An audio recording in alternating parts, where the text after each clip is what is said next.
Bonjour et bienvenue à cette célébration. En ce dernier dimanche de septembre, le Seigneur nous invite à poursuivre sa mission. Il nous donne même les outils nécessaires pour y parvenir, mais nous laisse libres de nous engager à son service. Ensemble, demandons au Seigneur de nous aider à réaliser nos projets avec respect, humilité et confiance. Je vous invite à vous lever.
Bonjour à tous. Depuis vendredi dernier, Vaudreuil-Dorion est classé dans la zone orange en ce qui concerne la COVID-19 et cela emporte plein de conséquences, dont la limitation à 25 du nombre de participants pour nos célébrations eucharistiques. Nous sommes vraiment désolés de ne pouvoir accueillir ce matin tous ceux qui se présentent pour la messe. Je voudrais juste vous inviter à la compréhension. Nous sommes tous embarqués dans la pandémie et c'est ensemble qu'on va lutter pour s'en sortir. Nous avons maintenu pour le moment les horaires habituels de messe. Seulement les lieux ont changé puisque à Sainte-Trinité ici, nous avons la possibilité d'accueillir en haut et au sous-sol avec un écran de télévision qui retransmet en direct. Alors désormais, la messe de 8 heures sera toujours à Saint-Michel. Celle de 10 heures, ce ne sera plus à Saint-Michel, mais plutôt à Très-Sainte-Trinité. Et puis celle de 11h15 à Très-Sainte-Trinité également. Et nous maintenons celle de 9h30 à Saint-Pierre. Alors désormais, ça va être comme ça. Ça nous permet d'avoir encore un peu plus de monde aux célébrations eucharistiques. La deuxième chose que je voudrais vous dire, c'est la présentation de notre nouvel administrateur paroissial. Vous savez tous que moi, je suis en train de partir. Alors celui qui a été nommé comme nouvel administrateur, c'est le Père Claude René. C'est sa première célébration. Je devais être ici avec lui. Mais étant donné les nouvelles consignes données par la santé publique, nous avons modifié pas mal de nos programmes, dont les premières communions de nos jeunes. Vous savez qu'ils sont 110 à faire leur première communion. On avait prévu 2 célébrations. On est parti à 5 et avec les nouvelles consignes, nous sommes partis à 9 célébrations. Alors je ne pourrai plus être là avec lui. Moi je m'en vais tout à l'heure à Saint-Michel. J'ai 4 célébrations tout à l'heure pour les jeunes, pour la première communion. Alors il sera seul avec vous. C'est sa première messe. Je suis venu vous le présenter. Dans le week-end des 24 et 25 septembre, Monseigneur viendra célébrer nos messes pour son installation. Alors, Père Claude, voilà ta nouvelle paroisse. Merci d'être venu avec nous. Merci.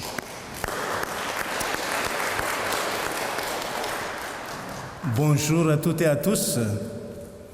Oui, je suis content d'être parmi vous en cette célébration de l'Eucharistie, première messe que je célèbre avec vous. Et donc, je dis bonjour à toutes et à tous.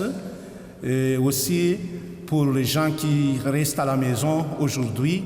Donc, ils peuvent aussi suivre cette célébration grâce au CSUR.TV. Donc, merci beaucoup. Et donc, je vous remercie aussi, Père Éric, qui m'introduit toujours dans les célébrations.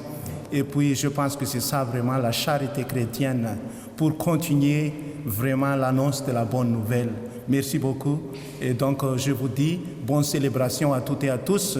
Je dis encore aussi, la messe d'au revoir de Père Éric aura lieu le 17 octobre. Donc, je pense que la situation va changer jusqu'à cette date. Donc, merci beaucoup.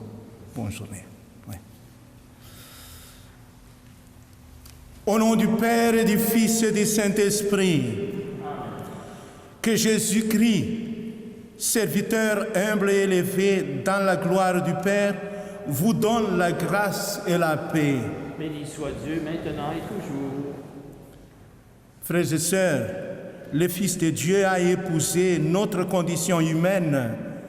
Il a librement choisi de se laisser conduire par l'Esprit. Dans l'humilité et l'obéissance, laissons-nous toucher par son admirable miséricorde. Seigneur Jésus, agneau de Dieu, tu as su accomplir pleinement la volonté du Père. Béni sois-tu et prends pitié de nous. Béni sois-tu et prends pitié de nous. Ô Christ, Messie crucifié, tu t'es fait obéissant jusqu'à la mort et la mort de la croix. Béni sois-tu et prends pitié de nous. Seigneur, Fils de Dieu vivant, tu nous enseignes les voies du Père, surtout lorsque nos chemins s'éloignent des siens. Béni sois-tu et prends pitié de nous. Que Dieu, notre Père, qui a élevé du Christ au-dessus de tout, nous fasse miséricorde, qu'il nous pardonne nos péchés et nous enseigne le chemin de sa volonté par la vie éternelle. Amen.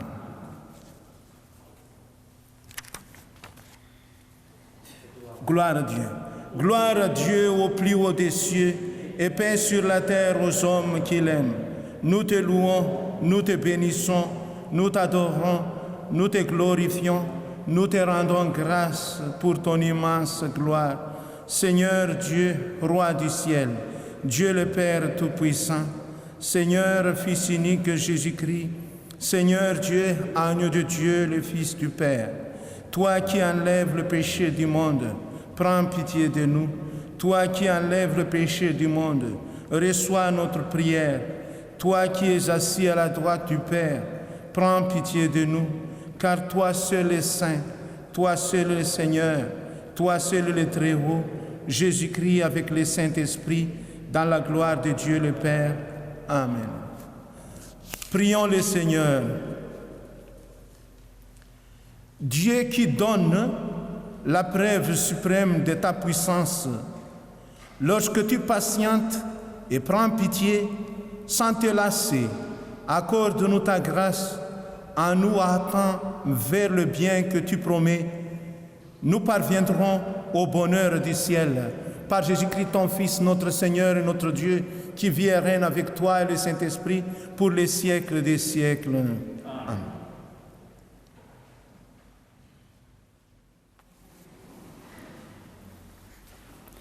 Lecture du livre du prophète Ézéchiel. Ainsi parle le Seigneur. Vous dites, la conduite du Seigneur n'est pas la bonne. Écoutez donc, fils d'Israël. Est-ce ma conduite qui n'est pas la bonne? N'est-ce pas plutôt la vôtre? Si le juste se détourne de sa justice, commet le mal et meurt dans cet état, c'est à cause de son mal qu'il mourra. Si le méchant se détourne de sa méchanceté pour pratiquer le droit et la justice, il sauvera sa vie. Il a ouvert les yeux et s'est détourné de ses crimes. C'est certain, il vivra, il ne mourra pas. Parole du Seigneur. Grâce à Dieu. Seigneur, enseigne-moi tes voies. Fais-moi connaître ta route. Dirige-moi par ta vérité. Enseigne-moi, car tu es le Dieu qui me sauve. Rappelle-toi, Seigneur, ta tendresse. Rappelle-toi, Seigneur, ta tendresse, ton amour qui est de toujours. Oublie les révoltes, les péchés de ma jeunesse. Dans ton amour, ne m'oublie pas. Rappelle-toi, Seigneur, ta tendresse. Il est droit, il est bon le Seigneur, lui qui montre aux pécheurs le chemin. Sa justice dirige les humbles, il enseigne aux humbles son chemin. Rappelle-toi, Seigneur, ta tendresse. Lecture de la lettre de Saint Paul, apôtre aux Philippiens. Si il est vrai que dans le Christ, on se réconforte les uns les autres, si l'on s'encourage avec amour, si l'on est en communion dans l'esprit, si l'on a de la tendresse et de la compassion, alors, pour que ma joie soit complète, ayez les mêmes dispositions, le même amour, les mêmes sentiments, recherchez l'unité. Ne soyez jamais intransigeants ni vaniteux, mais ayez assez d'humilité pour estimer les autres supérieurs à vous-même. Que chacun de vous ne soit pas préoccupé de ses propres intérêts, pensez aussi à ceux des autres. Ayez en vous les dispositions qui sont dans le Christ Jésus. Parole du Seigneur. Grâce à Dieu.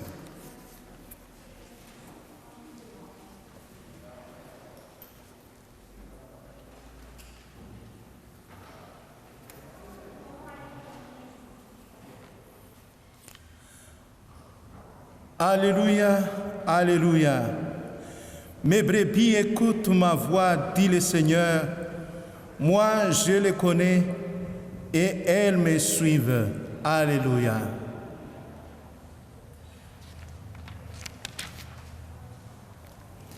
Le Seigneur soit avec vous. Et avec votre esprit. Évangile de Jésus-Christ selon saint Matthieu. Gloire à toi, Seigneur. En ce temps-là, Jésus disait aux grands prêtres et aux anciens du peuple, « Écoutez cette parabole. » Oh, c'est pas celle-ci.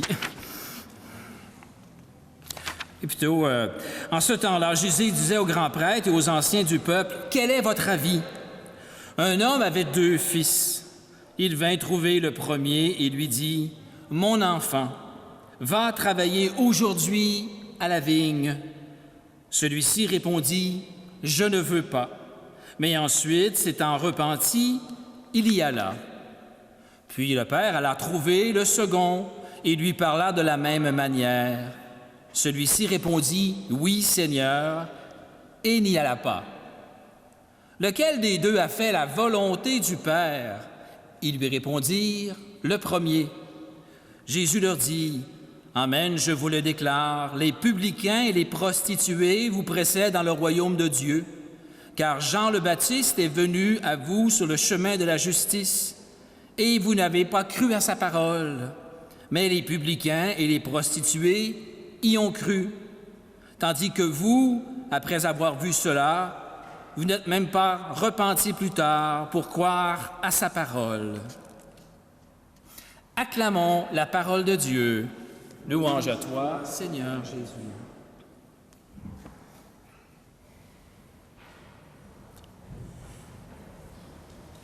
Quel est votre avis? C'est la question de Jésus.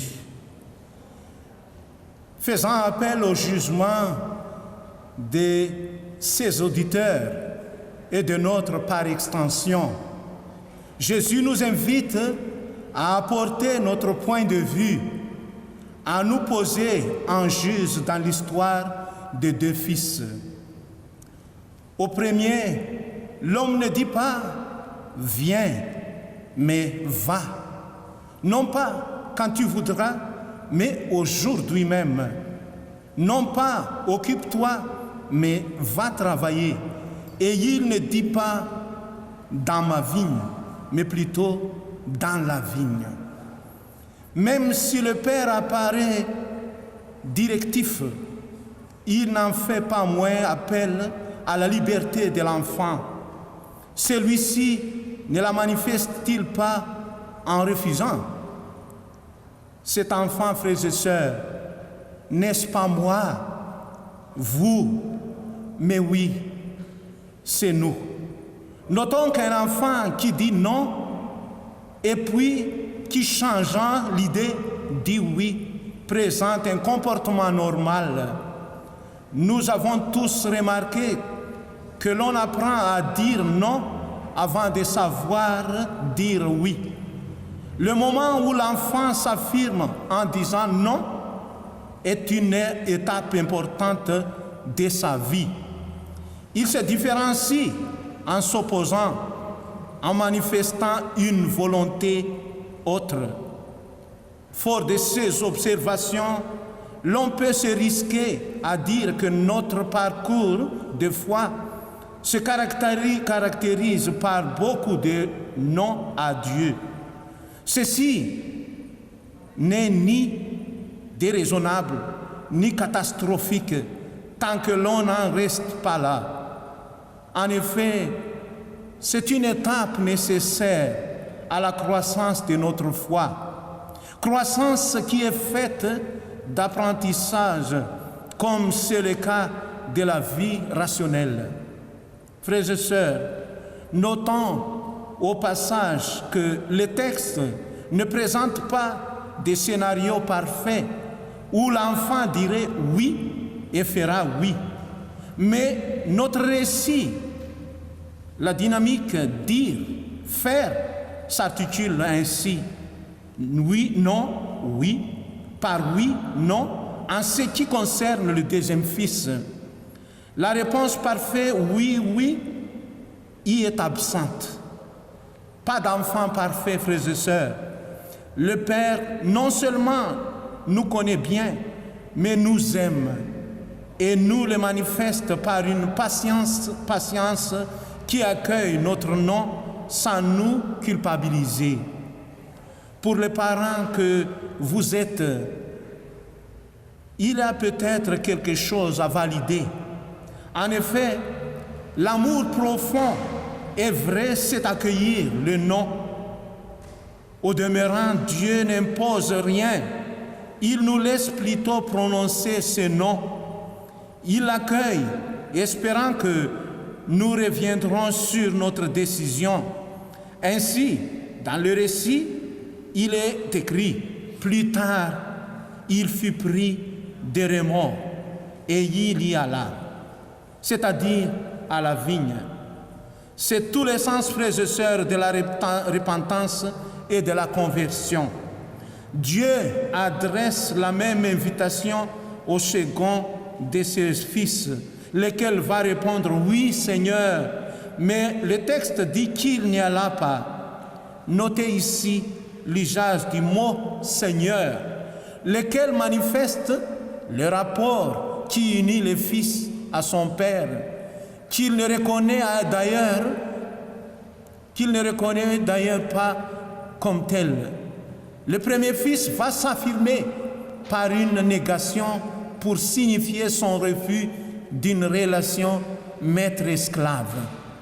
Puis, découvrant son père, c'est ce qui exprime le remords. Il choisira librement de faire la volonté de celui-ci, manifestant ainsi l'existence d'une relation père-fils. Pour le deuxième fils, frères et sœurs, non seulement le père n'est pas reconnu, mais le jeu n'est pas affirmé. On dira qu'il subit la contrainte d'un ordre. Du coup, il ne dit rien, il subit. Sa seule porte de sortie sera une apparente soumission. Cet enfant-là s'affirme ainsi dans l'impossibilité de découvrir non seulement le projet du Père, mais également son plan d'amour. La suite du récit manifeste clairement le lien qui unit les auditeurs de Jésus au deuxième fils de l'histoire. Comme ce fils qui s'ignore et qui donc ne va pas à la vigne exposant ainsi sa rupture relationnelle avec son Père. Ainsi, les chefs et une grande partie du peuple d'Israël qui n'ont pas voulu reconnaître dans le Christ l'envoyé du Père. Ils sont comme cet enfant qui ne se sachant pas fils et donc incapable de reconnaître son propre Père, poursuit seul son chemin dans une indépendance mortifère. Ce qui est admirable lorsqu'on va à la vigne, c'est l'espace de liberté que nous y expérimentons. Le Père de l'Évangile ne cherche pas à s'approprier son Fils, il l'envoie. C'est en allant dans la vigne, c'est-à-dire vers les autres, que l'on se construit vraiment. C'est dans la séparation avec le Père que, paradoxalement, l'on découvre qui est le Père et son importance dans notre vie.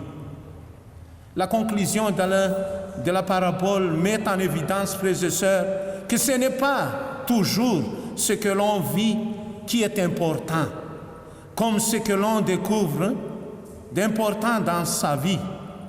Il ne s'agit pas de mériter l'amour du Père, mais de se laisser aimer par lui, car en amour, il n'y a pas de mérite, seulement le partage.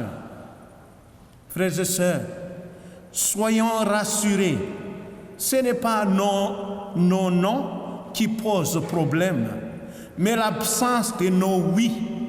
Ainsi, nos révoltes, nos écarts et nos faux pas, bref, tout ce qui se cache derrière ces premiers non, ne compte pas dans la mesure où il est suivi d'un oui, comme celui du premier fils qui, entrant en lui-même, décide de revenir vers le Père, son Père. Nous te remercions, Seigneur, de nous avoir donné la foi pour que nous cheminons avec toi en disant toujours, à apprendre à dire oui toujours, oui. Nous te remercions.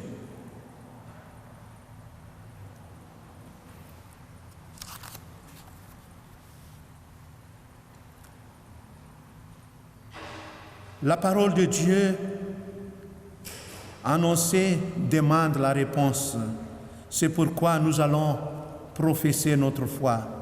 Je crois en Dieu le Père Tout-Puissant, Créateur du ciel et de la terre, et en Jésus-Christ, son Fils unique, notre Seigneur, qui a été conçu du Saint-Esprit, est né de la Vierge Marie, a souffert sous Ponce Pilate, a été crucifié, et mort, a été enseveli, et descendu aux enfers.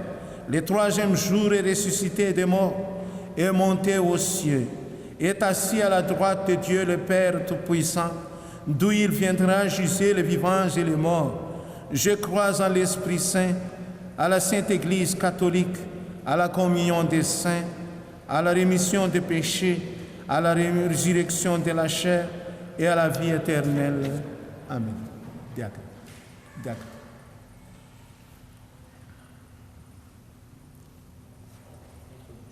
Oui. Oui. Par son exemple, le Christ nous fait grandir en humanité et en humilité. Dans la confiance et l'abandon, présentons au Père bienveillant les besoins de notre monde.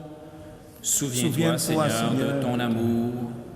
Pour les membres de nos gouvernements qui cherchent à comprendre les enjeux auxquels nos sociétés ont à faire face, prions le Seigneur. Souviens-toi, Seigneur, de ton amour. Pour les personnes qui souffrent dans leur corps, dans leur cœur et dans leur esprit, prions le Seigneur. Souviens-toi, Seigneur, de ton amour. Pour les chrétiennes et les chrétiens du monde entier appelés à devenir des artisans d'humilité et de résilience, prions le Seigneur. Souviens-toi, Seigneur, de ton amour. Pour les nations aux prises avec les conséquences de la COVID-19, prions le Seigneur. Souviens-toi, Seigneur, de ton amour. Pour notre Église, peuple de baptisés, heureux de proclamer un Dieu humble et proche de notre humanité, prions le Seigneur. J'avais une petite intention pour Océane Fini. C'est son anniversaire de naissance, alors je ne sais pas quel âge elle a, mais pour son anniversaire de naissance et pour tous les enfants qui fêtent un anniversaire de naissance en fin de semaine, puis là sont limités sur le nombre de personnes qu'ils peuvent inviter. Seigneur, souviens-toi de ton amour.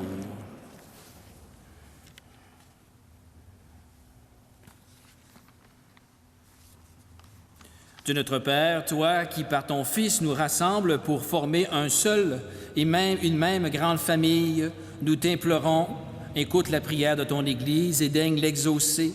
Nous te le demandons par Jésus-Christ, vivant pour les siècles des siècles. Amen.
La messe d'aujourd'hui est offerte pour le repos de l'âme, Roque Rochon, par les parents et amis, Clarisse d'Anjou Castoguet, par les parents et l'ami, et puis faveur obtenue par une paroissienne pour remercier le Seigneur. Prions ensemble au moment d'offrir le sacrifice de toute l'Église. Dieu de miséricorde, accorde notre offrande, qu'elle ouvre largement pour nous la source de toute bénédiction, par Jésus le Christ, notre Seigneur. Le Seigneur soit avec vous. Élevons notre cœur. Rendons grâce au Seigneur notre Dieu. Vraiment, il est juste, il est bon de te rendre gloire, de t'offrir notre action de grâce toujours et en tout lieu, à toi, Père très saint, Dieu éternel et tout-puissant, par le sang que ton Fils a versé, par le souffle de ton Esprit créateur, tu as ramené vers toi les enfants que le péché avait éloignés. Et ce peuple, unifié par la Trinité sainte, c'est l'Église, gloire de ta sagesse, corps du Christ et peuple de l'Esprit. Et nous qui sommes rassemblés pour te rendre grâce, avec les gens du ciel, nous te disons, Saint, Saint, Saint, le Seigneur Dieu de l'univers, Les ciels et la terre sont remplis de ta gloire. Hosanna au plus haut des cieux. Béni soit celui qui vient au nom de Dieu. Hosanna au plus haut des cieux. Toi qui es vraiment saint, toi qui es la source de toute sainteté, nous voici rassemblés devant toi et dans la communion de toute l'Église en ce premier jour de la semaine.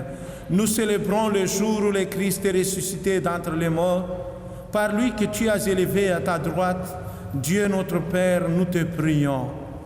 Sanctifie ces offrandes en répandant sur elles ton esprit, qu'elles deviennent pour nous le corps et le sang de Jésus le Christ, notre Seigneur.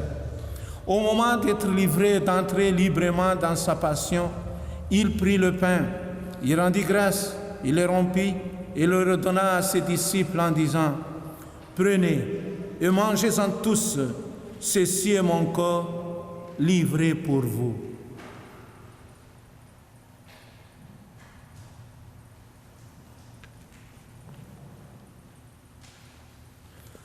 De même, à la fin du repas, il prit la coupe. De nouveau, il rendit grâce et la donna à ses disciples en disant: Prenez et buvez-en tous, car ceci est la coupe de mon sang, le sang de l'alliance nouvelle et éternelle, qui sera versé pour vous et pour la multitude, en rémission des péchés. Vous ferez cela en mémoire de moi.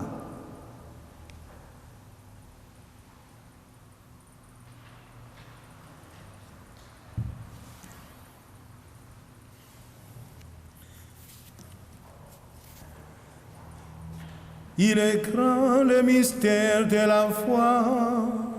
Nous proclamons ta mort, Seigneur Jésus. Nous célébrons ta résurrection. Nous attendons ta venue dans la gloire. Faisant ici de la mort et de la résurrection de ton Fils, nous t'offrons, Seigneur, le pain de la vie et la coupe du salut. Et nous te rendons grâce car tu nous as choisis pour servir en ta présence. Humblement, nous te demandons qu'en ayant part au corps et au sang du Christ, nous soyons rassemblés par l'Esprit Saint en un seul corps. Souviens-toi, Seigneur, de ton Église répandue à travers le monde. Fais-la grandir dans ta charité avec le pape François, notre évêque Noël Simard, et tous qui ont la charge de ton peuple. Souviens-toi aussi de nos frères et sœurs qui se sont endormis dans l'espérance de la résurrection, en tout particulier pour Roch Rochon, Clarisse d'Anjou Castoguet, et de tous les humains qui ont quitté cette vie. Reçois-les dans ta lumière auprès de toi. Nous te remercions, Seigneur, pour les faveurs obtenues par une paroissienne. Tu es la source de tout le bienfait. Merci, Seigneur. Sur nous tous, enfin, nous implorons ta bonté. Permets qu'avec la Vierge Marie, la bienheureuse Mère de Dieu, avec Saint Joseph, son époux, avec les apôtres, les saints de tous les temps qui ont vécu dans ton amitié, nous ayons part à la vie éternelle et que nous chantions ta louange par Jésus-Christ, ton Fils bien-aimé. Par lui, avec lui et à lui, à toi, Dieu le Père Tout-Puissant, dans l'unité du Saint-Esprit, tout honneur et toute gloire pour les siècles des siècles. Amen. En toute simplicité et en toute confiance, disons ensemble la prière du Seigneur. Notre Père, qui es aux cieux, que ton nom soit sanctifié, que ton règne vienne, que ta volonté soit faite sur la terre comme au ciel. Donne-nous aujourd'hui notre pain de ce jour. Pardonne-nous nos offenses, comme nous pardonnons aussi à ceux qui nous ont offensés. Et ne nous laisse pas entrer en tentation, mais délivre-nous du mal. Délivre-nous de tout mal, Seigneur, et donne la paix à notre temps. Par ta miséricorde, libère-nous du péché. Rassure-nous devant les épreuves en cette vie où nous espérons le bonheur que tu promets et l'avènement de Jésus-Christ, notre Sauveur. car c'est à toi qu'appartiennent le règne, la puissance et la gloire pour les siècles. Seigneur Jésus-Christ, tu as dit à tes apôtres, je vous laisse la paix, je vous donne ma paix. Ne regarde pas nos péchés, mais la foi de ta famille Église, pour que ta volonté s'accomplisse. Donne-lui toujours cette paix et conduis-la vers l'unité parfaite, toi qui règnes pour les siècles des siècles. Que la paix du Seigneur soit toujours avec vous. Et avec votre esprit, Oui. parce que nous portons un masque, alors avec vos yeux ou un signe de la main, c'est très bien aussi. Frères et sœurs, dans la charité du Christ, échangez-vous la paix. La paix soit avec vous. Agneau de Dieu, Qui enlève le péché du monde, prends pitié de nous. Agneau de Dieu, qui enlève le péché du monde. Agneau de Dieu qui enlève le péché du monde, donne-nous la paix. Que cette communion en ton corps et en ton sang n'entraîne pour nous ni jugement ni condamnation, mais qu'elle soutienne notre esprit et notre corps et nous donne la guérison.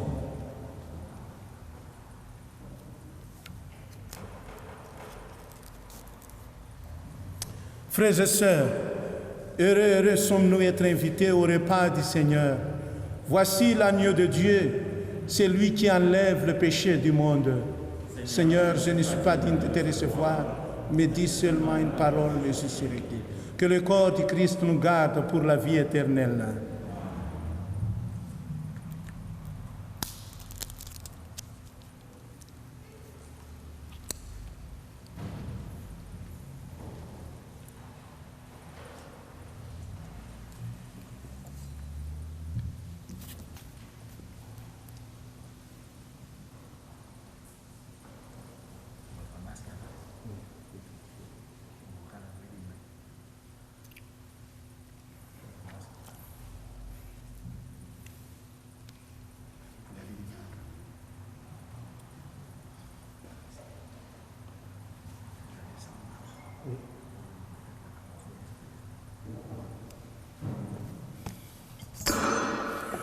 Le corps du Christ.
Quelques annonces. Nous recommandons à vos prières Mme Raymonde Janel, 74 ans, fille de Mme Brigitte Trudel et de M. Gérard Janel. Les funérailles ont été célébrées le 26 septembre à l'église Saint-Michel. Également Mme Denise Rouleau, 84 ans, fille de M. Omer Rouleau et de Mme Marie-Blanche Lévesque. Les funérailles ont été célébrées le 26 septembre à l'église Saint-Pierre. Finalement, M. Raymond Deschamps, 96 ans, veuf de Mme Denise Trudeau. Les funérailles ont été célébrées le 26 septembre à l'église Très Sainte Trinité. Merci de prier pour les personnes qui vivent le deuil. Aujourd'hui, il y a une collecte spéciale, la collecte des évêques pour les besoins de l'Église du Canada. Alors, il y a les détails dans le feuillet paroissial. Il y a une personne, Mario est à l'arrière et au sous-sol aussi pour des personnes pour accueillir vos dons. Merci.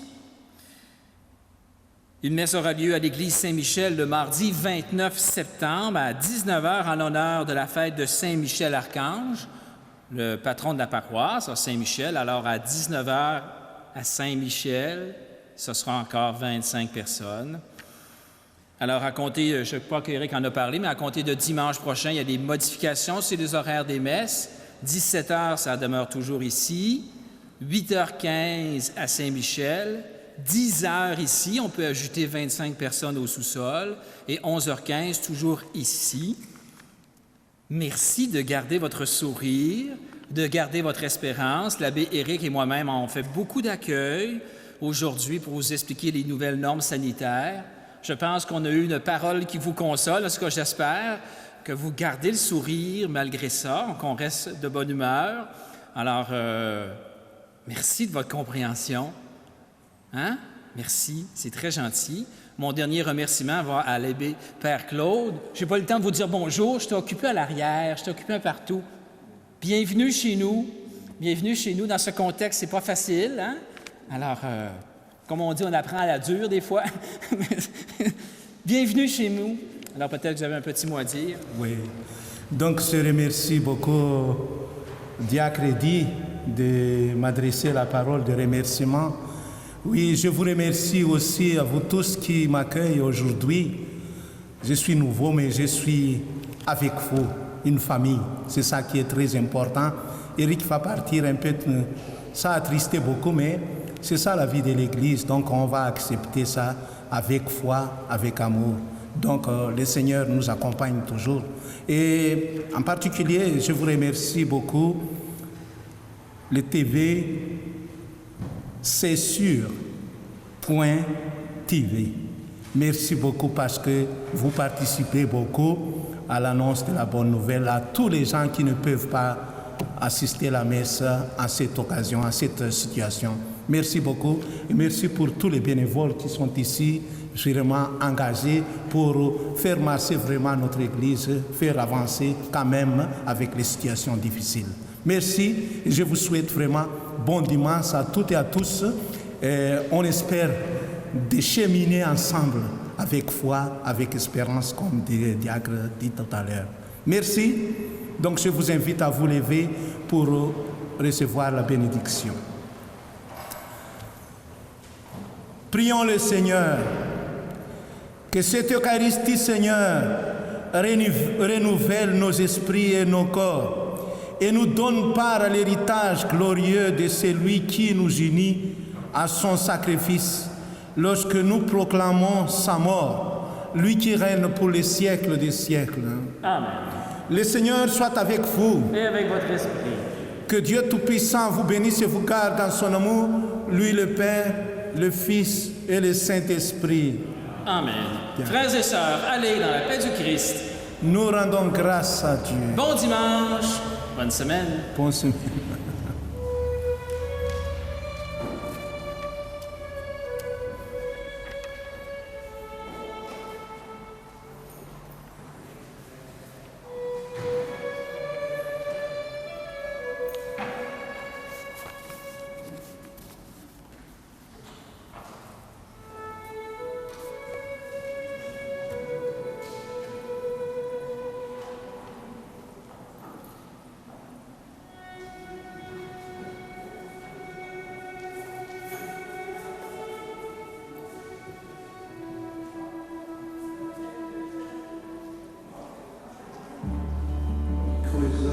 Je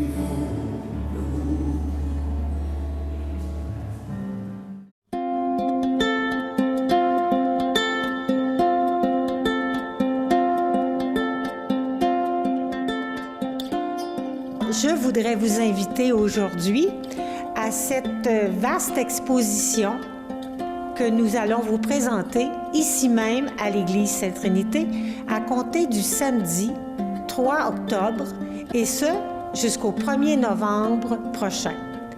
Cette vaste exposition, elle est en 2 volets. D'abord, les miracles eucharistiques au fil des siècles. Cette exposition a été créée par un jeune, un adolescent de 15 ans, italien d'origine, qui a développé cette exposition en 133 tableaux sur les miracles eucharistiques dans le monde. Ce jeune homme, décédé à l'âge de 15 ans, sera béatifié en octobre prochain. Mais il nous a laissé cette œuvre absolument extraordinaire qu'on a le bonheur d'avoir chez nous pour le prochain mois. Le deuxième volet de notre exposition, elle va vous permettre de découvrir ou redécouvrir les fondateurs et fondatrices de la Nouvelle-France, qu'on se rappelle les Marguerite Bourgeois, Marguerite Diouville, Saint-Frère André, Monseigneur de Laval, premier évêque de la Nouvelle-France, Catherine de Saint-Augustin, Dina Bélanger, qui vous invite afin de vous rappeler ce qu'ils ont vécu à travers leur vie ici en Nouvelle-France, où avec courage, ils ont dû affronter et traverser ces événements. Alors, cette exposition se veut aussi une exposition sur l'espérance à partir de tous ces hommes et ces femmes que vous aurez l'occasion de rencontrer en venant à l'exposition et de mieux connaître également. Mais également pour qu'à notre tour, nourris de l'Eucharistie, de la parole de Dieu, de notre foi, nous soyons à notre tour des missionnaires dans notre région, dans notre milieu, par notre implication, par nos initiatives. Alors, devenir à notre tour disciples et missionnaires chez nous, par des gestes souvent simples. Alors, c'est une invitation que je vous lance à compter du samedi 3 octobre, et ce pour tout le mois d'octobre, entre 13h et 17h. Nous sommes tous là, nous vous attendons, et c'est avec plaisir que nous allons vous accueillir.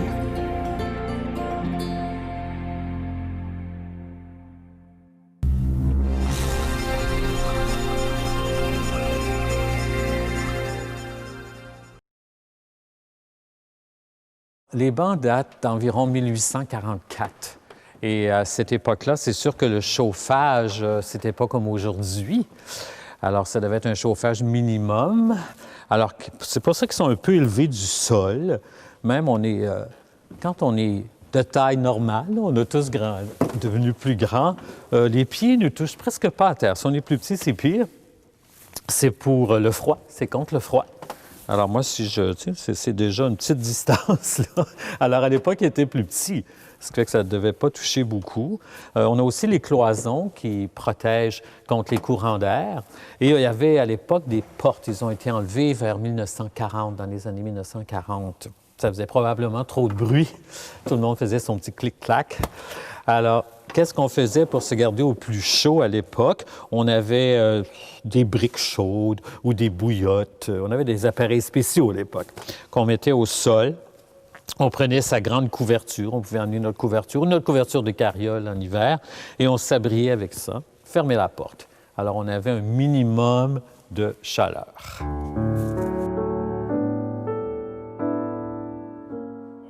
Alors, le premier banc que je vais vous montrer, c'est le banc seigneurial. C'est un des plus importants. Alors, le Seigneur et sa famille y assistaient à la messe et aux occasions spéciales.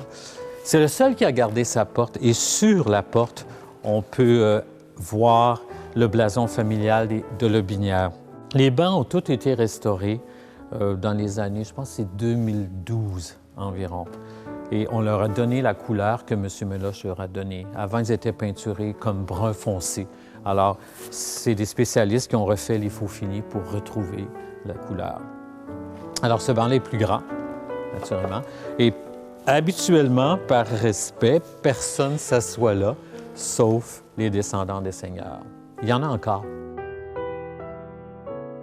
Alors, la famille seigneuriale nous a dit à un certain moment donné que le banc seigneurial n'était pas dans cette position-là. Il était retourné.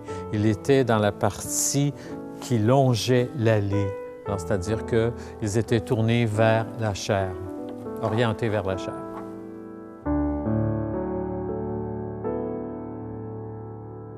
Et on a aussi un autre banc. Aujourd'hui, on l'emploie un peu à la projection, là. Ce banc-là, une place. C'est le banc du chef de milice.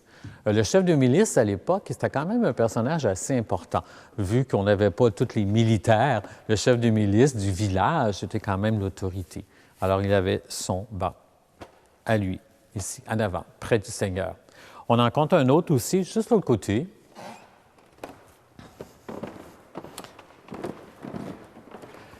Qui est un peu plus grand également que la moyenne, c'est le banc d'œuvre. Le banc d'œuvre, c'est celui où s'assoyaient les mariés, avec le curé, qui s'occupaient de la gestion de la paroisse.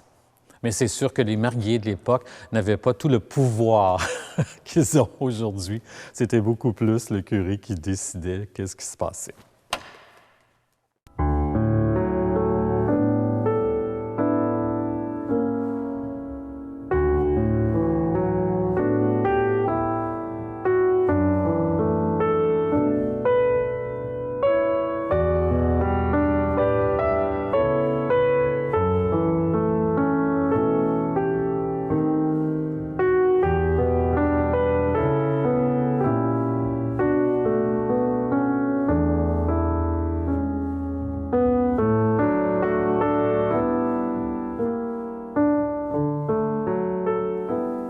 Nous sommes au jubé, deuxième jubé, au niveau 3, si on veut. Alors, on peut admirer ici la corniche. On peut voir les détails, c'est un petit peu plus bas. Alors, ce sont toutes des bandes qui sont sculptées. Et vous avez des mortillons ici. Et c'est soutenu par une feuille comme ça. Très joli. Et c'est répétitif. C'est fait à base de noyer tendre que les paroissiens avaient coupé un an au précédent. Et c'est l'œuvre de Louis Quévillon, qui a travaillé ici de 1803 à 1805. Alors, c'est sa première œuvre pour nous, 1803.